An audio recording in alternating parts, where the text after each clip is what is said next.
Assalamualaikum warahmatullahi wabarakatuh. Alhamdulillah kita bisa melanjutkan serial kajian kita tentang doa. Abul Laits As-Samarqandi mengutip pendapatnya ahlul hikmah, orang bijak lah gitu.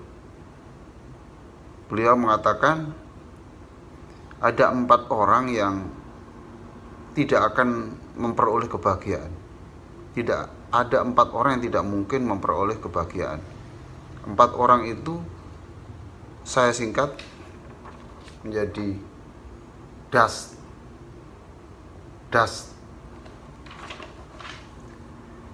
Yang pertama, doa yang jarang diucapkan untuk orang lain. Dia selalu fokus doa untuk dirinya dan keluarganya, tetapi dia tidak mau tahu tentang persoalan orang lain sehingga dia tidak mau berdoa. Orang yang seperti itu, orang yang susah akan mendapatkan kebahagiaan karena tidak banyak yang mendoakan. Sebagaimana saya katakan pada pertemuan sebelumnya bahwa doa orang lain itu, doa untuk orang lain yang dirahasiakan itu akan mendatangkan doa malaikat.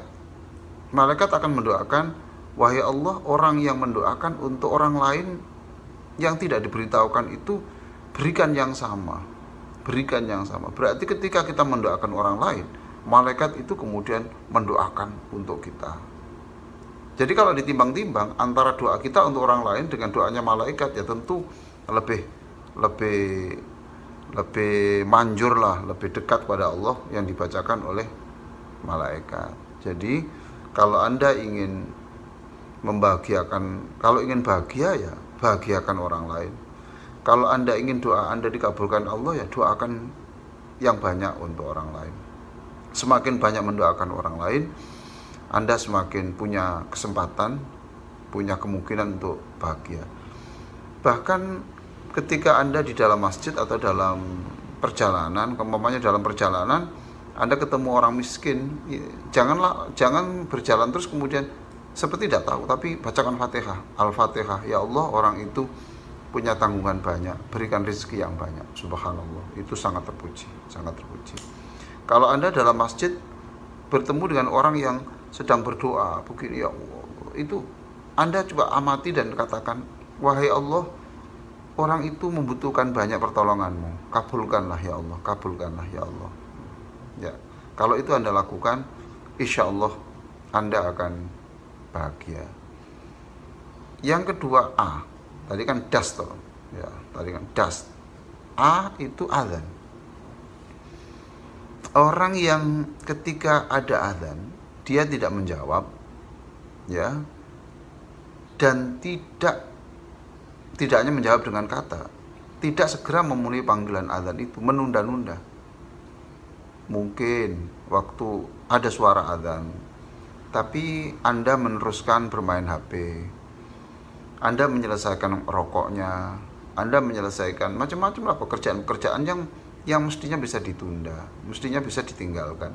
Kecuali kalau ada alasan-alasan yang jelas, umpamanya Anda petugas kebakaran, pemadam kebakaran, lalu ada azan, ya jangan ditinggalkan ya.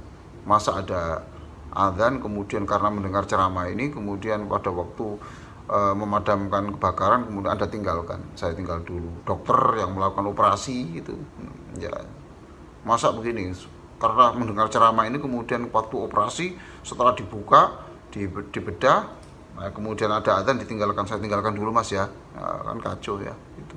Jadi enggak ada alasan. Azan kok tidak direspon? Itu bukan panggilan muadzin, itu panggilan Allah melalui suara muadzin. Jadi kalau ada orang itu tidak merespon azan, ini menurut ahlul hikmah, orang bijak tadi yang dikutip oleh Abul Laits As-Samarqandi, dikatakan orang itu akan susah. Bagaimana doanya dia direspon Allah kalau dia sendiri tidak merespon panggilan Allah? Saya doakan, saya minta didoakan, saya juga mendoakan Anda semuanya. Mudah-mudahan setiap ada azan kita bisa merespon dengan cepat. Lalu yang ketiga S. S itu sholawat Nabi. Orang yang kikir bersolawat kepada Nabi itu juga tidak akan bahagia. Maka perbanyak sholawat Nabi. Perbanyak sholawat Nabi. Karena kita bersolawat kepada Nabi itu berarti ingat Nabi. Kita bersolawat kepada Nabi berarti kita tuh ingin agar supaya gambar kita itu mirip dengan gambarnya Rasulullah SAW. Begitulah. Kita memanggil Rasulullah. Di dalam hadis itu dikatakan tuh, setiap ada orang bersolawat, ruhnya Nabi itu dipertemukan dengan jasadnya, kemudian menjawab salam kita. Subhanallah, kita setiap sholat kita baca sholawat, tapi di luar sholat juga kita perbanyak membaca sholawat.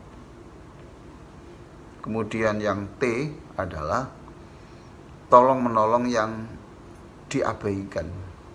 Ada orang butuh, tetapi dia tidak meresponnya sama sekali. Kalau Anda tidak punya uang ya tidak apa-apa toh. Katakan saja, maaf saya tidak bisa menolong. Saya hanya bisa membantu apa yang bisa saya lakukan yang non materi. Kalau saya minta didoakan, insya Allah saya doakan. Jadi saya ulang, ada 4 orang yang kata ahlul hikmah, orang bijak dikatakan susah untuk meraih kebahagiaan. Satu adalah doa untuk orang lain yang jarang diucapkan. Yang kedua adalah azan yang tidak direspon dengan cepat, dengan dijawab dengan jawaban lisan dan dengan jawaban tindakan. Kemudian S, sholawat yang jarang diucapkan. Kemudian T, tolong menolong yang diabaikan. Mudah-mudahan saya, Bapak Ibu yang sangat saya cintai, yang dirahmati Allah ini bisa terhindar dari kutukan Allah dan tidak termasuk manusia yang saya sebut dalam dust ini. Demikian, nanti kita sambung lagi pada kesempatan yang lain tentang serial doa. Wassalamualaikum warahmatullahi wabarakatuh.